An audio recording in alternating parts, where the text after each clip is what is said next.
What's up, skiers? Joe Johnson here, and this week we are on the lift with Wasatch legend, Farmer Dave. To kick things off, Dave, what is your actual full name? It's Dave Van Dame. Dave Van Dame. So in the Wasatch area, you're known as Farmer Dave. Why exactly are you known as Farmer Dave? Well, I didn't ever know that I was Farmer Dave until I was out one day and a fella caught up behind me and kind of yells up to me. He says, "Are you the farmer?"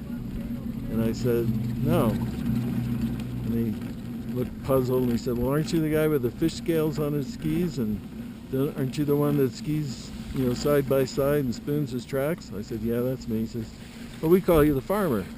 I go, "Okay, I guess I'm the farmer then." Give us a little background, Dave.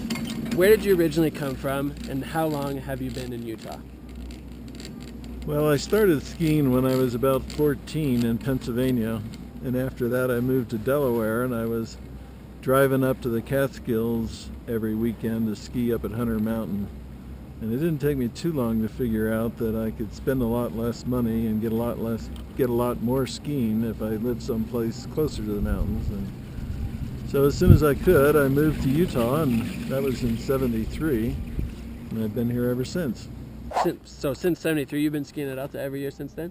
Well, almost every year. There were a couple of years I took off for the winter to do other things. 2 years I spent windsurfing in Baja, and a year on a sailboat in the Bahamas, and a year in the South Pacific. Wow. You've been skiing here since '73. Right. How old are you, if you don't mind me asking? Well, I don't mind. I turned 65 just before I had to buy a season pass this year, so I finally got a discount. So that worked out good. You mentioned earlier that you had a corporate job for, the length of your career. And one of the first things I noticed about you is that you have a ponytail. Now, ponytail and corporate job don't usually go together. How long have you been sporting the pony? Well, when I stopped working, my wife stopped cutting the back of my hair, and since then I've had a ponytail.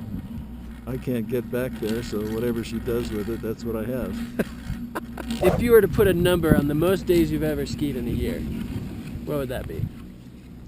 Oh, it's probably 120, 130.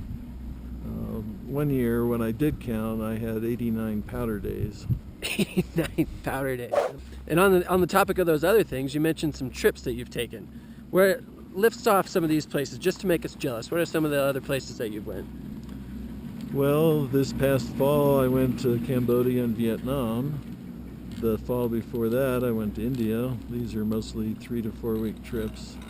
And the year before that we went to Egypt and Jordan. The year before that went to Europe. The year before that I've lost track. Not a bad thing to lose track of. Farmer Dave has traveled so much that he's lost track of where he's been. I've got it written down somewhere. Well, what is it about Alta that keeps you coming back? If you could pinpoint one thing, what is it about Alta? There's actually a number of things. Part of it is it's convenient to get to. I bought the place where I live based on being able to ride the ski bus. And the season pass lets me ride the ski bus and ski for the same price. So in trying to conserve money, I figured I can get more skiing with less outlay by skiing at Alta than pretty much any place else that I know of. You put on top of that they have the best quality snow in the world. You don't have to be too bright to figure all that out. Well, skiers, we're getting up near the end of Wildcat again. This has been another episode of On the Lift With. This week, we are with Farmer Dave. Next week, we'll be back with somebody else on a different lift.